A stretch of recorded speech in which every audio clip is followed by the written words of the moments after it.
नमस्कार, सहज रेसिपी मराठीमध्ये आपलं स्वागत आहे। आज आपण नेहमीच्या चपात्या करता करता आणखी एक अगदी सुंदर चवीचा पराठा तयार करणार आहोत। अर्थातच आपण कांद्याचा पराठा तयार करणार आहोत। फक्त 2 मिनिटं जास्तीची द्यायची आहेत आणि पूर्वतयारी यापेक्षा जास्ती काहीही करायची नाहीये। अगदी खमंग असा पराठा तयार होतो। तर इथं 2 कांदे मध्यम आकाराची अशी पातळ उभे चिरून घेतलेले आहेत। त्याला थोडंसं हाताने मोकळं करून घेतलंय आणि 2 मिरच्याचे असे तुकडे तयार केलेले आहेत आणि हे घातले। आमचूर पावडर घालायची एक अर्धा चमचा किंवा या ठिकाणी चाट मसाला सुद्धा तुम्ही घालू शकता। जिऱ्याची पूड घातली आहे एक अर्धा चमचा। ओवा सुद्धा आपल्याला या ठिकाणी अर्धा चमचा घालायचा।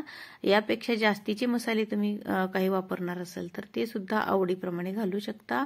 आवडीप्रमाणे लाल मिरची पावडर घातली आणि चवीपुरतं मीठ। मग या ठिकाणी तिखटाचं प्रमाण तुम्ही लहान मुलांसाठी तयार करणार असाल तर तिखटाचं प्रमाण थोडंसं कमी करू शकता किंवा आवडत असल्यास जास्त सुद्धा करू शकता। तर भरपूर कोथिंबीर घातली। कोथिंबीर माझ्याकडे भरपूर होती त्यामुळे चांगली स्वच्छ धुवून चिरून ही कोथिंबीर भरपूर सारी घातली। आता हे सगळं मिक्स करायचं, पण हा मसाला अगोदरच तयार करून ठेवायचा नाही। अगदी आपण चपाती लाटतो त्या वेळेतच करायचा। आता काय करायचे, एक मोठा उंडा घ्यायचा चपातीचा, म्हणजेच 2 चपात्या किंवा 2 पोळ्या जेवढ्या उंड्याच्या आपण करतो तर तेवढा उंडा एकाच पोळीसाठी आपल्याला या ठिकाणी घ्यायचा आणि आता याला नेहमीसारखं लाटून घ्यायचंय। याची घडी वगैरे काही घालायची नाहीये, आपल्याला अशीच ही पोळी लाटून घ्यायची। खूप पातळ लाटण्याचा प्रयत्न करण्याची गरज नाही। हे बघा अशा पद्धतीनं थोडासा जाडसरच आहे हा पराठा। तर असा लाटून घेतला, त्यावर 1 ते 1.5 चमचा तूप घातलं। हे तूप सगळ्या पोळीला व्यवस्थित पसरवून घ्यायचं आणि हा तयार केलेला मसाला घालायचा। मसाला मात्र ऐन वेळेतच तयार करायचा, नाही तर काय होतं याला पाणी सुटायला लागतं।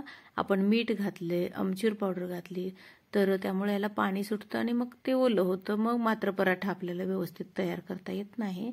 तर भरपूर सारा मसाला यावर घातला।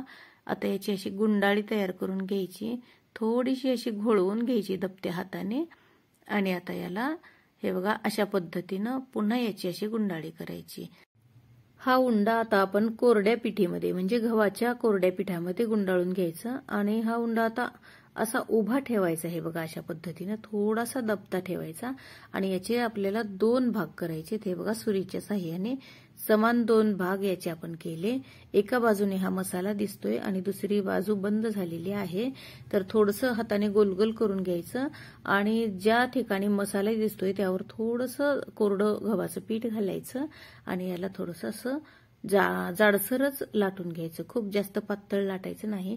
पातळ लाटण्याचा प्रयत्न केला तर मात्र कांदा बाजूला निघू शकतो आणि आपला पराठा तुटू शकतो। तर हे बघा अशा पद्धतीने इतपत जाडसर आपला पराठा लाटून झाला।